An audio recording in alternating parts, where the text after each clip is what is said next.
Okay, let's dive right in. We have all seen them, right? Those headlines that are just so juicy, so provocative, they practically dare you not to click or share.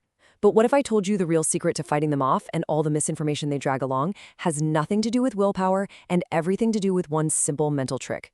We're going to break down the science of why our brains get so easily hooked, and more importantly, how a tiny mental exercise can become your best defense. So let's start with just a number, 59%. Just let that sink in for a second. Think about all the links, all the articles you see flying by on your social media feeds every single day. What on earth could this number possibly represent? You got it. A huge study found that 59% of the links people share, they never actually clicked on themselves. We're not reading the articles, we're just sharing the headlines. It's this automatic, almost invisible habit. And believe me, it has some really fascinating and kind of worrying consequences for all of us. So you have to ask, right? If we're not even reading the stuff, why are we so quick to share it? And what's the real harm in just hitting that share button? Well, the answer isn't that we're lazy. It's that we're all susceptible to a really powerful quirk of our own psychology. It all comes down to this thing that researchers call the knowledge illusion. You can think of it as a cognitive blind spot that pretty much affects all of us every day, and it convinces us that we totally understand something when in reality our knowledge is, well, it's pretty shallow. The fancy term for it is the illusion of explanatory depth, and you know this feeling. It's when you confidently say, oh yeah, totally, I know how a zipper works. But then someone asks you, okay, explain it. How do the teeth interlock? What does the slider do? And you just have nothing.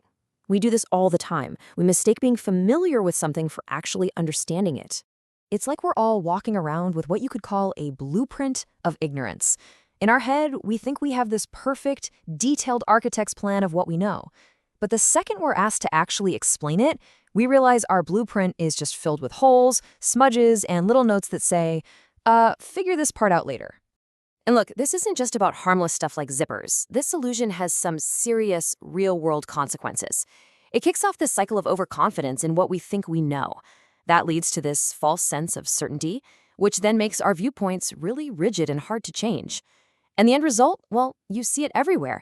These super polarized, totally unproductive arguments online and in real life. So where does the share button fit into all this? How does the simple act of clicking share on an article you haven't even read pour gasoline on this psychological fire? To get it, we've got to separate two kinds of knowledge. First, there's subjective knowledge. That's how much you feel you know. It's your gut sense of your own expertise. Then there's objective knowledge. That's what you can actually prove you know, the stuff you can explain and demonstrate. Now here is the absolute kicker that researchers discovered. The simple act of sharing an article makes you feel smarter. It boosts your subjective knowledge about that topic. But, and this is so important, it does absolutely nothing for your objective actual knowledge. You get all the confidence of an expert without doing any of the learning. This quote from the researchers who found this really just nails it. Our brain starts running this faulty little program that says, hey, I shared this thing, so I must know about this thing. The action of sharing becomes a shortcut, a replacement for the actual work of understanding. Okay, so this all sounds a little grim, right? We're all walking around fooling ourselves into feeling smart, which just makes us easier targets for clickbait. But there's good news. Science has found a fix, and it's surprisingly simple and incredibly powerful. So, for a long time, the thinking was pretty straightforward. It was called the specificity principle. Basically, if you want to realize you don't know about zippers, you have to try and fail to explain a zipper. Makes sense. But then, a recent discovery completely flipped that idea on its head.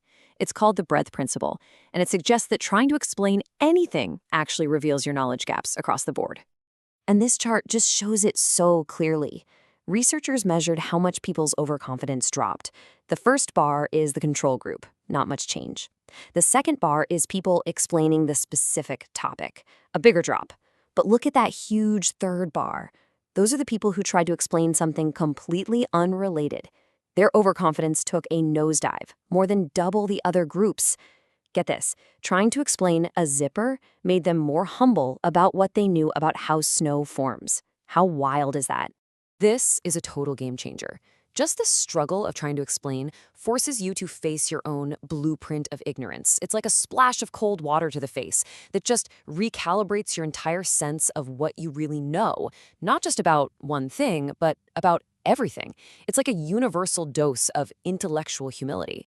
So, how do we weaponize this science for our own good? Let's build a super practical, simple guide you can use literally the next time a crazy headline pops up on your screen. Think of it as your anti-clickbait mental checklist. It's really just 3 easy steps. First, just pause. That's it.